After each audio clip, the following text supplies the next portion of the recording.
இன்றைய தினம் முக்கியமாக சுப்பிரமணியம் என்னும் செல்லப்பிராணி தாக்கப்பட்டது தொடர்பான விடயங்கள். அதே நேரத்தில் டின் நம்பர் பெற்றவர்கள் அனைவரும் வருமான வரி செலுத்தணுமா என்ற ரீதியிலையும், அதே நேரத்தில் கிட்டத்தட்ட 30க்கும் மேற்பட்ட மரணங்கள் நடைபெற்றிருக்கிறது இந்த டெங்கு நோயினால். கிட்டத்தட்ட 25 நாட்களுக்குள் 6000க்கும் மேற்பட்ட வழக்குகள் தொடுக்கப்பட்டிருக்கிறது. இந்த டெங்கு நுளம்புகளை தங்களுடைய இல்லத்தில் வைத்திருந்தார்கள் என்ற ஒரு குற்றச்சாட்டு. அப்போ இது தொடர்பான ஒரு காணொலியாகத்தான் இன்றைய தினம் அமையும். குறிப்பாக முதலாவதாக இந்த டின் நம்பர் என்ற விடயத்தை நாங்கள் எடுத்து நோக்கினால், கிட்டத்தட்ட 1,20,00,000 மக்கள் இதுவரை காலம் டின் நம்பர் பெற்று விட்டார்கள் என்ற ஒரு உத்தியோகபூர்வமான விடயத்தினை இறைவரி திணைக்களம் வெளியிட்டிருக்கிறது. அதே நேரத்தில் பெரும் ஒரு அச்சுறுத்தலாகவும் பெரும் ஒரு குழப்பமாகவும் மக்கள் மத்தியில் காணப்படுகின்ற ஒரு முக்கியமான விடயம் தான் இந்த டின் நம்பர் பெற்றால் வருமான வரி செலுத்த வேண்டுமா என்ற ஒரு சந்தேகம். உண்மையிலே இல்லை. வருமான வரி யார் செலுத்த வேண்டும் என்றால் இந்த வருமானம் பெறுபவர்கள், குறிப்பாக வருமான வரி செலுத்த தகுதியுடையவர்கள் மட்டும்தான் இந்த வருமான வரி செலுத்த வேண்டும். மக்கள் அச்சம் கொள்ள தேவையில்லை. ஏனென்றால் டின் நம்பர் பெற்றால் வருமான வரி செலுத்தணுமா என்ற ஒரு அச்ச நிலை காணப்படுகிறது. எனவே மக்கள் அச்சம் கொள்ள தேவையில்லை. டின் நம்பர் பெற்றால் வருமான வரி செலுத்த வேண்டும் என்ற கட்டாயம் இல்லை என்பதனை மக்கள் தெளிவாக அறிந்து கொள்ள வேண்டும். அதே நேரத்தில் நாங்கள் இன்றைய தினம் பெரும் ஒரு அச்சுறுத்தலாக அமைந்திருக்கிறது இந்த டெங்கு என்ற ஒரு விடயம். கொரோனாவை விட அச்சுறுத்தலானது டெங்கு என்று பல்வேறுபட்ட தங்களுடைய கருத்துக்களை பதிவு செய்து வருகிறார். உண்மையிலேயே இந்த மாதம் மட்டும், குறிப்பாக இந்த மாதத்தில் 25 நாட்கள் மட்டும் 6000க்கும் மேற்பட்ட வழக்குகள் பதியப்பட்டிருக்கிறது. கிட்டத்தட்ட 85,712 இடங்களில் சோதனை நடவடிக்கைகள் மேற்கொள்ளப்பட்டிருக்கிறது. அதில் 7,188 இடங்கள் அடையாளம் காணப்பட்டிருக்கிறது. இந்த நுளம்புகள், டெங்கு சார்ந்த நுளம்புகள் அந்த இடங்களில் அடையாளம் காணப்பட்டிருக்கிறது. இதன் அடிப்படையில் கிட்டத்தட்ட 6,000க்கும் மேற்பட்ட வழக்குகள் தொடுக்கப்பட்டிருக்கிறது.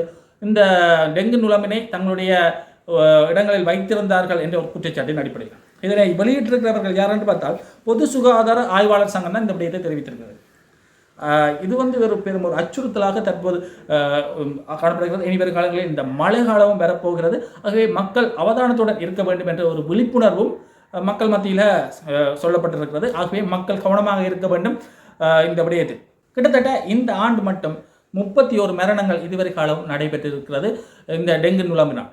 அதிலேயும் கிட்டத்தட்ட 53,159 நோயாளிகள் இதுவரை காலம் நுளம்பினால் பாதிக்கப்பட்டிருக்கிறார்கள். ஆகவே தொடர்ச்சியாக நாங்கள் அவதானமாக இருக்க வேண்டும் என்று மருத்துவ சங்கங்கள் தங்களுடைய அறிக்கைகளை வெளியிட்டு வருகிறது. ஆகவே பொறுத்திருந்து பார்ப்போம் என்னதான் நடக்கிறது இலங்கை திருநாட்டில் என்று. இந்த இடத்துல நாங்கள் இன்னொரு முக்கியமான விடயத்தையும் கவனம் கொள்ள வேண்டும். ஒரு மகிழ்ச்சியான செய்தி ஒரு சிலருக்கு ஏற்பட்டிருக்கிறது. இந்த வாகனங்கள் மற்றும் வீடு விற்பனை செய்பவர்கள் இனி வருமான வரி செலுத்த தேவையில்லை என்ற ஒரு சலுகை வழங்கப்பட்டிருக்கிறது. குறிப்பாக இதுவரை காலம் நடைமுறையில் இருந்த விடயம் என்று பார்த்தால், இந்த வீடு அல்லது இந்த வாகனங்களை விற்பனை செய்பவர்கள் தாங்கள் பெறப்படுகின்ற அந்த பணத்துக்கேற்ப வருமான வரி செலுத்த வேண்டும் என்ற ரீதியில் இதுவரை காலம் சட்ட நடவடிக்கை இருந்தது.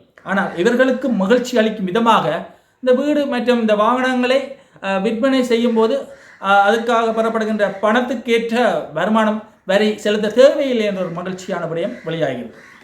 ஆயினும் சில நிபந்தனைகள், குறிப்பாக 2 நிபந்தனைகள் முக்கியமாக காணப்படுகிறது. இந்த வீட்டினை அல்லது தாங்கள் வாழும் பிரதேச அந்த வாழும் காணியினை விற்பனை செய்பவர்கள் ஒரு விடயத்தை கவனத்தில் கொள்ள வேண்டும். குறிப்பாக அந்த வீடு அல்லது அந்த உடைமை 3 வருடத்துக்கு மேற்பட்ட ரீதியில் அவருக்கு சொந்தமாக இருத்தல் வேண்டும். அதாவது 3 வருடம் அவர்களுக்கு அது சொந்தமாக இருக்க வேண்டும். அதே நேரத்தில் அவர் 2 வருட காலம் அந்த வீட்டில் வாழ்ந்திருக்கணும் என்ற ஒரு முக்கியமான விடயம் காணப்படுகிறது.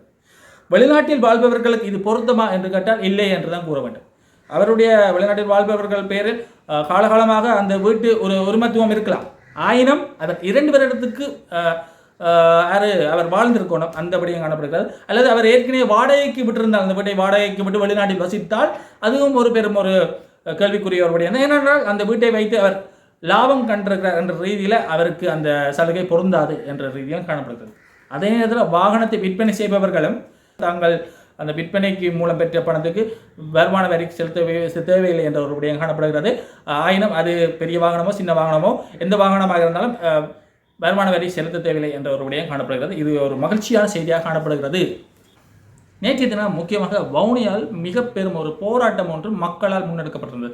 அது மக்கள் மற்றும் பொது அமைப்புகள், வர்த்தகர்கள், அரசியல் கட்சிகள் என்று அனைவருமே இணைந்து இந்த மாபெரும் ஒரு போராட்டத்தில் ஈடுபட்டிருந்தார். என்ன சார்பான அந்த போராட்டம் என்று பார்த்தால், அண்மையில் ஒரு ஊழல் குற்றச்சாட்டை முன்வைத்து வவுனியா மாநகர சபை முதல்வர் வந்து பதவி நீக்கம் செய்யப்பட்டிருந்தார். யாரால் வந்தால் ஆளுநர், வடமாகாண ஆளுநர் இந்த பதவி நீக்கம் செய்யப்பட்டிருந்தது. அப்போ இதை கண்டித்து தான் பெரும் ஒரு போராட்டம் முன்னெடுக்கப்பட்டிருந்தது. ஜனநாயகத்தை கொலை செய்யாதே என்ற ரீதியில் தங்களுடைய போராட்டத்தை முன்னெடுத்திருந்தார்கள். அவர்கள் பல்வேறுபட்ட கருத்துக்களை முன்வைத்தார்கள். அப்போ ஜனநாயகம் செத்து போகிறது என்ற ரீதியில் அந்த போராட்டத்தில் ஈடுபட்டவர்கள் தங்களுடைய கருத்தை முன்வைத்திருந்தார்கள். அதே நேரத்தில் இந்த போராட்டத்துக்கு அழைப்பு விடுக்கப்பட்டிருந்த நேரத்தில் பல்வேறுபட்ட இடங்களில், வவுனியா மாநகர சபைக்கு உட்பட்ட பல்வேறுபட்ட இடங்களில் ஒரு பல சுவரொட்டிகளும் காணப்படுது. அந்த சுவரொட்டிகளில் பல்வேறுபட்ட விடயங்கள் காட்டப்பட்டிருந்தது. அதுவும் பெரும் ஒரு பேசு பொருளாக மாற்றம் அடைந்து வருகிறது. நேற்று தினம் வவுனியாவின் பல்வேறு பகுதிகளில் ஊழலுக்கு எதிரான பல்வேறுபட்ட சுவரொட்டிகளும் ஒட்டப்பட்டிருந்தன. ஊழல்வாதிகளுக்கு மக்களை துணை நிற்காதீர்.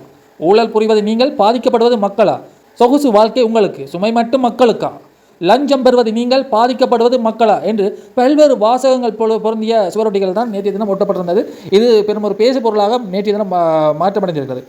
குறிப்பாக வவுனியா மாநகர சபை முதல்வர் பதவி நீக்கத்துக்கு எதிராக கதவடைப்பு மற்றும் ஆர்ப்பாட்டம் என்பவற்றுக்கு அழைப்பு விடப்பட்டுள்ள நிலையில் இப்பதாதைகள் காட்சிப்படுத்தப்பட்டுள்ளமையும் குறிப்பிடத்தக்க ஒரு விடயமாக காணப்படுகிறது. ஊழல்வாதிகளுக்கு தமிழ் தேசியம் காவலா என்ற ரீதியிலும் பல்வேறுபட்ட வாசகங்கள் அடங்கியிருந்தவையும் குறிப்பிடத்தக்க ஒரு விடயமாக காணப்பட்டிருந்தது. ஆயினும் இது ஒரு பெரும் ஒரு சர்ச்சையான விடயமாக மாற்றமடைந்து வருகிறது. நேற்றைய தினம் கூட பாரிய ஒரு போராட்டம் வவுனியா மாநகர சபைக்கு உட்பட்ட பிரதேசத்தில் நடைபெற்றிருந்தவையும் குறிப்பிடத்தக்க ஒரு விடயமாக காணப்படுகின்றது. ஆகவே இந்த செயற்திட்டங்கள் மூலம் வவுனியா மாநகர சபைக்கு உட்பட்ட மக்களுடைய அபிவிருத்தி வாழ்க்கையோ அல்லது தனிப்பட்ட வாழ்க்கையோ பாதிப்படையக்கூடாது என்று பல்வேறுபட்டவர்கள் தங்களுடைய கருத்துக்களை முன்வைத்து வருகிறார்கள். அப்போ இது ஒரு பெரும் ஒரு பேசு பொருளாக மாற்றம் அடைந்து வருகிறதும் கவனிக்கத்தக்க ஒரு விடயமாக காணப்படுகிறது. ஜூன் மாதம் 30 தையிட்டியில் பொதுமக்களின் காணிக்குள் சட்டவிரோதமாக அமைக்கப்பட்டுள்ள விகாரையை அகற்றக் கோரி அந்த காணிகளின் உரிமையாளர்களிடம் ஒப்படைக்க வேண்டும் என வலியுறுத்தி நேற்று தினம் பாரிய ஒரு போராட்டம் நடைபெற்றிருக்கிறது. குறிப்பாக தமிழ் தேசிய மக்கள் முன்னணி பாதிக்கப்பட்ட மக்களுடன் இணைந்து மாதம் முன்னெடுக்கும் தொடர் போராட்டம் நேற்று முன்தினம் மாலை நேரத்தில் ஆரம்பிக்கப்பட்டது. இதன் தொடர்ச்சியாகவே நேற்று போராட்டம் இடம்பெற்றமை குறிப்பிடத்தக்க ஒரு விடயமாக காணப்படுகிறது. காலை 7 மணி முதல் மாலை 6 மணி வரை இடம்பெற்ற இந்த போராட்டத்தில் ஆக்கிரமிக்கப்பட்ட காணிகளின் உரிமையாளர்கள் தமிழ் தேசிய மக்கள் முன்னணியின் பொதுச் செயலாளரும் நாடாளுமன்ற உறுப்பினர், அதாவது முன்னாள் நாடாளுமன்ற உறுப்பினரான செல்வராசா கயந்திரன் அவர்களும், தமிழ் தேசிய மக்கள் முன்னணியின் தேசிய அமைப்பாளர் தர்மலிங்கம் சுரேஷ் அவர்கள் மற்றும் கட்சியின் ஊடக பேச்சாளர் சுகாஸ் அவர்கள் என்று தமிழ் தேசிய மக்கள் முன்னணியின் செயற்பாட்டாளர்கள் இந்த போராட்டத்தில் கலந்து கொண்டு பல்வேறுபட்ட விடயங்களை தெரிவித்திருக்கிறார்கள். தொடர்ச்சியாக மாதம் நடைபெறுகின்ற இந்த தையிட்டி போராட்டமானது எப்பொழுது முடிவுறும் என்ற ரீதியிலும் தங்களுடைய பூர்வீக காணிகளை இழந்த மக்கள் எப்பொழுது தங்களுடைய உரிமையை வென்றெடுப்பார்கள் என்று பல்வேறுபட்டவர்களும் தங்களுடைய கருத்துக்களை பதிவு செய்து வருகின்ற குறிப்பிடத்தக்க ஒரு விடயமாக காணப்படுகிறது. பொறுத்திருந்து பார்க்க வேண்டும் இந்த காணி தொடர்பான நடவடிக்கைகளை இப்போ இருக்கிற அரசாங்கம் எப்படி அணுகப் போகிறது என்பதனை. ஆகவே இவ்வாறு பல்வேறுபட்ட விடயங்கள் இலங்கை திருநாட்டில் நடைபெற்று வருகிறது. அப்போ தொடர்ச்சியாக காண்போம் என்னதான் நடக்குது இலங்கை அரசியலில். நன்றி, வணக்கம்.